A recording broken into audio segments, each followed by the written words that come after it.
सभी को नमस्ते। कास्ट आयरन से बने इस खोखले सिलेंडर में एयर और फ्यूल अर्थात हवा और पेट्रोल का मिश्रण तब आता है जब हम बाइक के स्टार्टर मोटर या किक के सहारे पिस्टन को नीचे की ओर ढकेलते हैं। पिस्टन के नीचे जाते ही इनलेट मैनिफोल्ड में सक्शन अर्थात नेगेटिव प्रेशर बनता है, जिससे हवा वातावरण से एयर फिल्टर से होते हुए इनलेट मैनिफोल्ड के माध्यम से सिलेंडर के अंदर आ जाता है। कार्बोरेटर की स्थिति में पेट्रोल के कण वाष्पित होकर इस खोखले पाइप में ही हवा के साथ मिल जाते हैं और पेट्रोल इंजेक्शन की स्थिति में पेट्रोल को इंजेक्टर के माध्यम से इनलेट पोर्ट के ठीक पहले इंजेक्ट कर दिया जाता है। खैर, अब दूसरे स्ट्रोक में पिस्टन ऊपर की ओर आता है। पिस्टन के सबसे ऊपरी बिंदु और सबसे निचले बिंदु तक पहुंच पाने के बीच की दूरी को स्ट्रोक कहते हैं। हवा को दबाने पर गर्म होता है, तो यहां भी कंप्रेशन अर्थात दबाव की वजह से एयर फ्यूल मिश्रण का तापमान बढ़ जाता है। ठीक इसी समय बढ़े हुए तापमान में स्पार्क प्लग के द्वारा स्पार्किंग होने पर एयर फ्यूल मिश्रण आसानी से ब्लास्ट हो जाता है और एक उच्च क्षमता का बल पिस्टन को नीचे की ओर धकेलता है। इसे वर्किंग स्ट्रोक, पावर स्ट्रोक या एक्सपेंशन स्ट्रोक कहते हैं, क्योंकि कंप्रेस्ड हवा में आग लगने की वजह से यह एक्सपैंड होता है अर्थात फैलता है। चौथे स्ट्रोक में पिस्टन बॉटम से टॉप अर्थात नीचे से ऊपर की ओर आता है और जला हुआ मिश्रण माने धुआं बाहर निकल जाता है। इसे एग्जॉस्ट स्ट्रोक कहते हैं। ध्यान दें, यहां पावर स्ट्रोक के दौरान पिस्टन को मिले बल के कुछ हिस्से को क्रैंक शाफ्ट और फ्लाई व्हील अवशोषित कर लेता है, जिसका उपयोग सक्शन, कंप्रेशन और एग्जॉस्ट स्ट्रोक के दौरान पिस्टन के द्वारा अगली बार गति करने में इस्तेमाल कर लिया जाता है। इस प्रकार से यह 4 स्ट्रोक का इंजन लगातार चलता रहता है। अब सबसे महत्वपूर्ण सवाल, कितना हवा सिलेंडर के अंदर आया, कितना फ्यूल इंजेक्टर ने इंजेक्ट किया? बाहर निकले धुएं को जानना हमारे लिए और सेंसर्स के लिए कितना महत्वपूर्ण है। एयर फ्यूल मिश्रण के क्या मायने हैं? अब हम इस पर थोड़ा विस्तार से चर्चा करेंगे ताकि इंजन और सेंसर्स के वास्तविकता को आप समझ सकें। किसी भी समय एयर फ्यूल मिश्रण में हवा के द्रव्यमान और ईंधन के द्रव्यमान के बीच के अनुपात को एयर फ्यूल रेशियो कहते हैं। पेट्रोल इंजन के लिए स्टोइकियोमेट्रिक मिश्रण हवा और पेट्रोल का वह आदर्श अनुपात है जो बिना अतिरिक्त हवा के सारा ईंधन जल जाता है। पेट्रोल के लिए स्टोइकियोमेट्रिक एयर फ्यूल मिश्रण का अनुपात लगभग 14.7 से 1 है, अर्थात प्रत्येक 1 ग्राम पेट्रोल के लिए 14.7 ग्राम हवा की आवश्यकता होती है। स्टोइकियोमेट्रिक से कम अनुपात अर्थात जहां फ्यूल अधिक होता है उसे रिच माना जाता है। रिच मिश्रण कम एफिशिएंट होते हैं लेकिन अधिक शक्ति पैदा कर सकते हैं और ठंडा जल सकते हैं। स्टोइकियोमेट्रिक से अधिक अनुपात जहां हवा अधिक होती है उसे लीन माना जाता है। लीन मिश्रण को जलाने से इंजन तेजी से गर्म हो सकता है। अब आप पहले हमारे वाहनों से निकले धुएं को समझें, जिसे हम हानिकारक प्रदूषण कहते हैं, तो आप समझेंगे कि कैसे यहां उपयोग होने वाले लगभग सभी सेंसर्स इन उत्सर्जनों को ध्यान में रखते हुए विकसित किए जाते हैं और सेंसर्स के फॉल्ट्स भी इन्हें ध्यान में रखते हुए सुधारे जाते हैं। तो प्रमुख प्रदूषक मुख्यतः 3 हैं।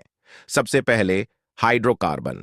लगभग सभी ईंधन हाइड्रोजन और कार्बन से मिलकर बने होते हैं, अतः हाइड्रोकार्बन बिना जले हुए या आंशिक रूप से जले हुए फ्यूल के कण होते हैं।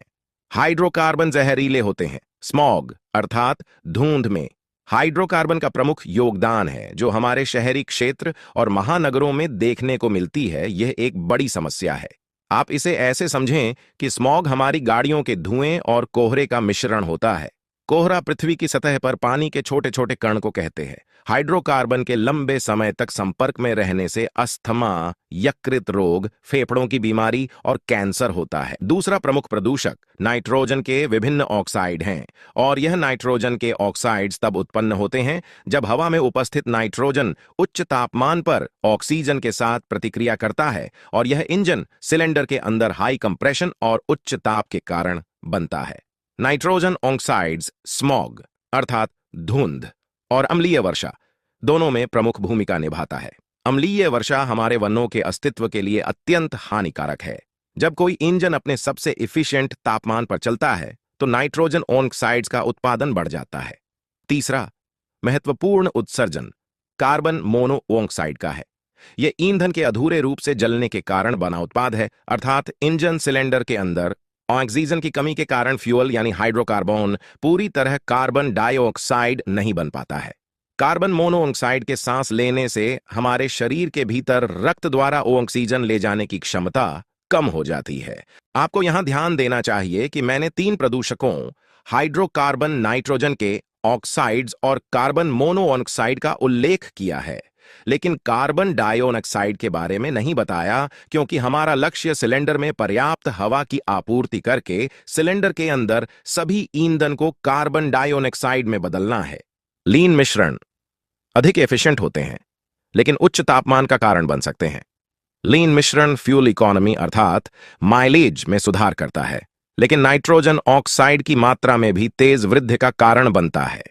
यदि मिश्रण बहुत अधिक लीन हो जाता है तो इंजन इग्नाइट होने में विफल हो सकता है, जिससे मिसफायर हो सकता है और बिना जले फ्यूल अर्थात हाइड्रोकार्बन उत्सर्जन में बड़ी वृद्धि हो सकती है।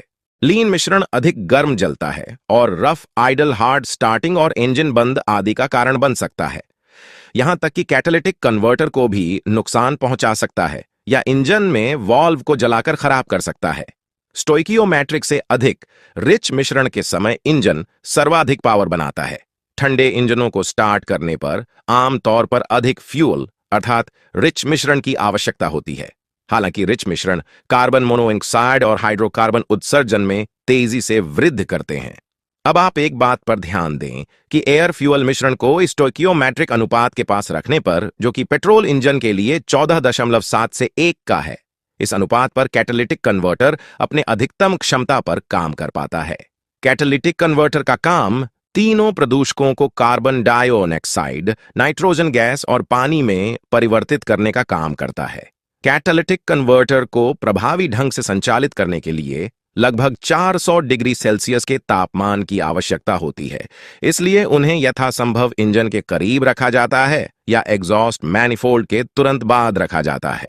कैटालिटिक कन्वर्टर 2 प्रकार के होते हैं, 2 वे और 3 वे। 2 वे कन्वर्टर कार्बन मोनोऑक्साइड और बिना जले हाइड्रोकार्बन के साथ ऑक्सीजन को मिलाकर कार्बन डाइऑक्साइड और पानी का उत्पादन करते हैं। 3 वे कन्वर्टर नाइट्रोजन के ऑक्साइड्स को भी कम करते हैं। रोडियम का उपयोग रिडक्शन कैटलिस्ट के रूप में किया जाता है और पैलेडियम का उपयोग ऑक्सीडेशन उत्प्रेरक के रूप में। अब आते हैं फिर से इनटेक मैनिफोल्ड पर। अब आपको इतना अंदाजा हो गया होगा कि हमें सेंसर्स का उपयोग करके एयर फ्यूल मिश्रण को स्टोइकियोमेट्रिक पर रखना है ताकि तीनों प्रदूषण कम से कम बन सके और कैटालिटिक कन्वर्टर अपने उच्चतम क्षमता से काम कर सके।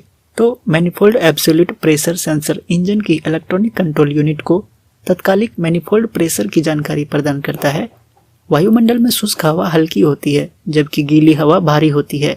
मैनिफोल्ड प्रेशर डेटा का उपयोग एयर डेंसिटी कैलकुलेट करने के लिए किया जाता है और एयर डेंसिटी अर्थात वायु घनत्व से इंजन का एयर मास फ्लो रेट पता चल जाता है। मास फ्लो रेट का अर्थ है प्रति यूनिट समय में बहने वाली हवा का द्रव्यमान। हवा का द्रव्यमान निकल जाने के बाद इंजेक्टर ईंधन का छिड़काव कर देता है, अर्थात प्रत्येक 14.7 ग्राम हवा के लिए इंजेक्टर 1 ग्राम पेट्रोल इंजेक्ट करेगा। फिजिक्स के फॉर्मूले के अनुसार मैप सेंसर डेटा को IAT सेंसर अर्थात इनटेक एयर टेम्परेचर सेंसर से आने वाले डेटा के साथ उपयोग करना आवश्यक होता है। इसलिए तापमान डेटा प्राप्त करने के लिए इनटेक एयर टेम्परेचर सेंसर का उपयोग भी करना होता है और इंजन के स्पीड अर्थात RPM डेटा प्राप्त करने के लिए क्रैंकशाफ्ट पोजीशन सेंसर का उपयोग किया जाता है। क्योंकि इंजन RPM अर्थात क्रैंकशाफ्ट के घूर्णन का उपयोग करके वायु घनत्व को और अधिक सटीक रूप से निर्धारित करने के लिए भी किया जाता है। एक fuel injected engine intake air flow mass rate का पता लगाने के लिए वैकल्पिक रूप से मास एयर फ्लो सेंसर का उपयोग कर सकता है। इसलिए हर समय MAP सेंसर के साथ MAF सेंसर का उपयोग करना आवश्यक नहीं होता है, लेकिन सिलेंडर में प्रवेश करने वाली हवा के द्रव्यमान का अधिक सटीक गणना प्राप्त करने के लिए तापमान और RPM डेटा आवश्यक होता है। ऐसी विभिन्न तकनीकें हैं जिनका उपयोग मैनिफोल्ड एब्सोल्यूट प्रेशर को मापने के लिए किया जाता है। खैर एक सरल तरीका समझते हैं। इनटेक प्रेशर को एक वेरिएबल रेसिस्टर का उपयोग करके मापा जा सकता है जिसे पोटेंशियोमीटर या रियोस्टेट कहा जाता है। यदि आपको अपना हाई स्कूल याद है तो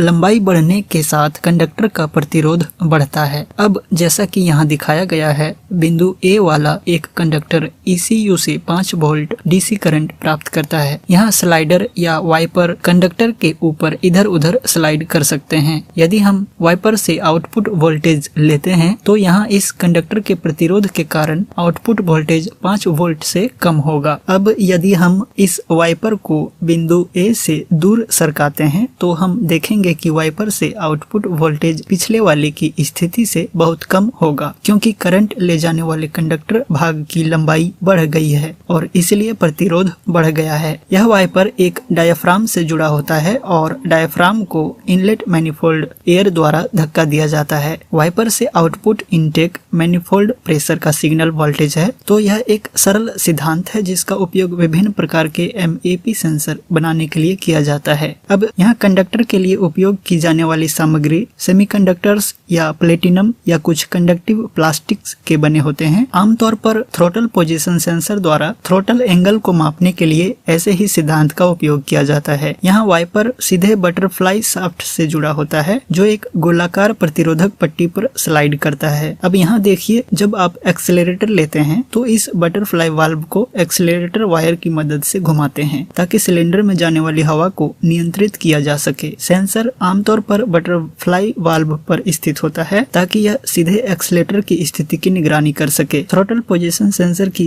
प्राथमिक चिंता थ्रोटल वाल्व एंगल को निर्धारित करना है। ये रीडिंग इलेक्ट्रॉनिक कंट्रोल मॉड्यूल को भेजी जाती है जो इंजन में सही वायु ईंधन मिश्रण को बनाने के लिए इंजेक्टर को संकेत भेजता है। जब कोई थ्रॉटल इनपुट नहीं होता है तो इंजन को स्थिर RPM पर सुचारू रूप से आइडियल रहना चाहिए। थ्रॉटल पोजीशन सेंसर ECU को बताता है कि कोई एक्सेलरेटर इनपुट नहीं है और इंजन में प्रवेश करने वाले ईंधन की मात्रा स्थिर रहनी चाहिए। यदि RPM अचानक बढ़ता है और फिर एक्सेलरेटर पेडल को छुए बिना फिर से गिर जाता है तो यह एक फॉल्टी थ्रॉटल पोजीशन सेंसर का लक्षण हो सकता है। एक्सेलरेटर पेडल पर हल्का दबाव फ्यूल सिस्टम को सिलेंडर में अधिक पेट्रोल डालने का संकेत देना चाहिए। एक खराब throttle position sensor pedal input पर प्रतिक्रिया नहीं देगा और गाड़ी की गति बढ़ाते समय आपको पर्याप्त शक्ति नहीं मिलेगी। फ्यूल इंजेक्टर के लिए गलत संकेत उन्हें कंबसन चैम्बर में अधिक फ्यूल इंजेक्ट करने का कारण बन सकते हैं, जिससे पुअर फ्यूल इकोनॉमी होती है, जिसका अर्थ है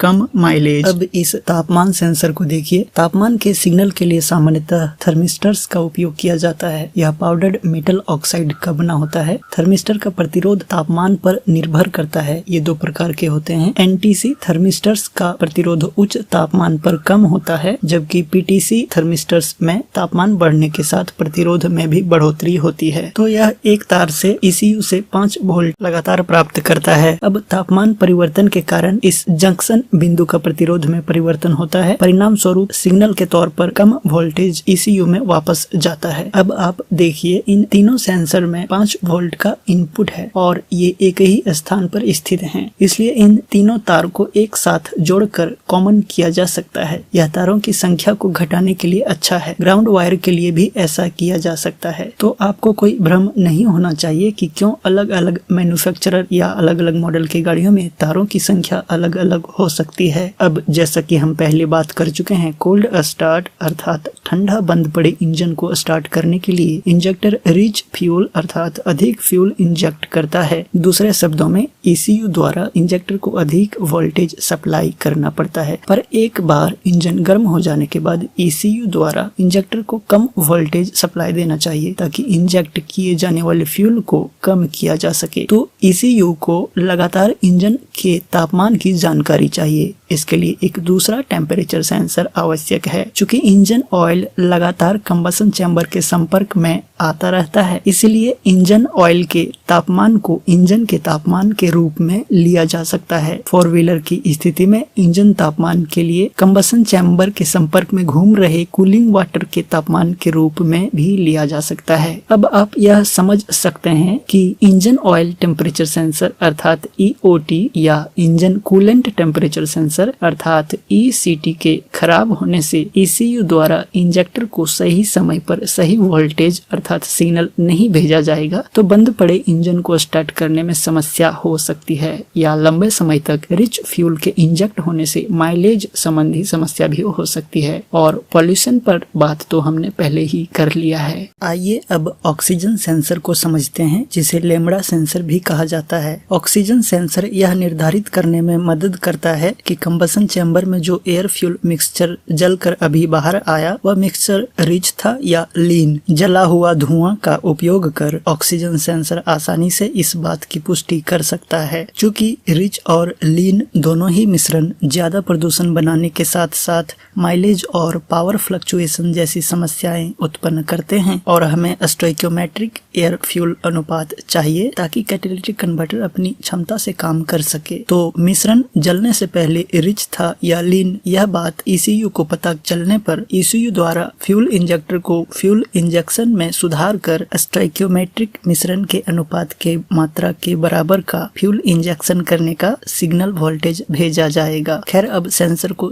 देखते हैं। अब आप पहले इस बात को समझिए कि यदि जला हुआ मिश्रण जलने से पहले रिच था तो इसका अर्थ यह है कि इसमें फ्यूल अर्थात पेट्रोल के कण ज्यादा थे, तो जरूर ही सारे कण को जलने के लिए ऑक्सीजन की कमी हो गई होगी, अर्थात धुएं में ऑक्सीजन कम होंगे। और इसके विपरीत यदि मिश्रण जलने से पहले लीन था तो अर्थ यह हुआ कि इसमें फ्यूल के कण कम थे, तो जरूर ही धुएं में ऑक्सीजन की अधिकता होगी। गर्म जिरकोनियम डाइऑक्साइड के एक तरफ वायुमंडल के हवा और दूसरी तरफ धुएं के संपर्क होने पर दोनों तरफ ऑक्सीजन के अणुओं की संख्या में अंतर होता है। गर्म जिरकोनियम डाइऑक्साइड में से ऑक्सीजन आयन के बहाव की क्षमता होती है, इसलिए दोनों तरफ ऑक्सीजन के सांद्रता में अंतर के कारण ऑक्सीजन आयन का बहाव होने लगता है और इसे ही करंट कहते हैं। इस सिरामिक मटेरियल के दोनों तरफ दो पोरस प्लेटिनम के प्लेट लगाकर यहाँ बने वोल्टेज को रिसीव कर लिया जाता है। रिच मिश्रण वाले धुएं के समय यहाँ 0.8 वोल्ट बनता है, जबकि लीन मिश्रण वाले धुएं के समय यहाँ 0.2 वोल्ट बनता है और स्टोइकियोमेट्रिक मिक्सचर के समय यहाँ 0.45 वोल्ट बनता है। तो आप यह कह सकते हैं कि ऑक्सीजन सेंसर एक वोल्टेज जनरेटर की तरह काम करता है। तो इसे कार्य करने के लिए ECU से कोई वोल्टेज नहीं चाहिए, पर जैसा हमने कहा कि जिरकोनिया के गर्म होने पर यह करंट बना पाता है। पुराने सेंसरों में एग्जॉस्ट धुआं से यह गर्म होता था, पर ठंडे इंजन के स्टार्ट के समय इसके द्वारा इसे तुरंत कार्य शुरू करने के लिए नए गाड़ियों के ऑक्सीजन सेंसर में हीटर का उपयोग किया जाता है। हीटर इस्तेमाल होने से तारों की संख्या 4 हो जाती है। हीटर के लिए नेगेटिव वायर के लिए सेंसर बॉडी के इस्तेमाल करने पर संख्या 3 हो सकती है। हीटर का इस्तेमाल नहीं करने पर और जिरकोनिया के लिए भी नेगेटिव वायर बॉडी ग्राउंड कर देने पर तारों की संख्या सिर्फ 1 भी हो सकती है। हालांकि हीटर के इस्तेमाल से ऑक्सीजन सेंसर की लाइफ बढ़ जाती है, क्योंकि सेंसर में चिपके कार्बन के कण हीटर की वजह से जल जाते हैं, जिससे जिरकोनिया की क्षमता बनी रहती है। धुएं में स्थित कार्बन के कण ऑक्सीजन सेंसर में जमा हो जाने पर यह सही वोल्टेज ECU को नहीं भेज पाएगा,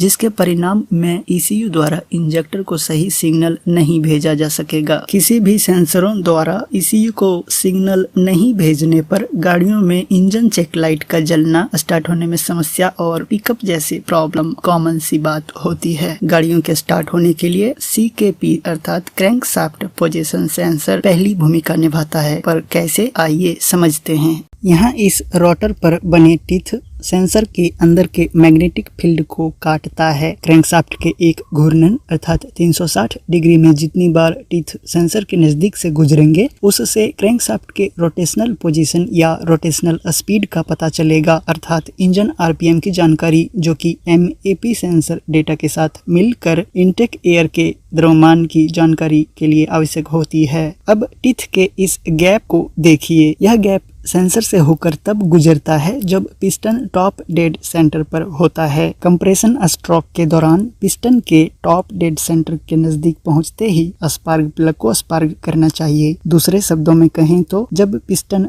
टॉप डेड सेंटर के पास होगा, ठीक उसी समय टीथ गैप जहां होगा ठीक उसी स्थान पे सेंसर को रखना होगा। टिथ गैप से सिग्नल गैप बनता है, जिससे ECU को पिस्टन के पोजीशन का पता चलता है, जिससे सटीक समय पर ECU स्पार्क प्लग को स्पार्किंग करने का सिग्नल वोल्टेज भेजता है। इसे ही इग्निशन टाइमिंग या कभी कभी इंजन टाइमिंग कहा जाता है। अभी तक के लिए इतना ही। यदि आप अभी तक वीडियो देख रहे हैं तो लाइक, शेयर और चैनल को सब्सक्राइब करें। मिलते हैं अगले वीडियो में।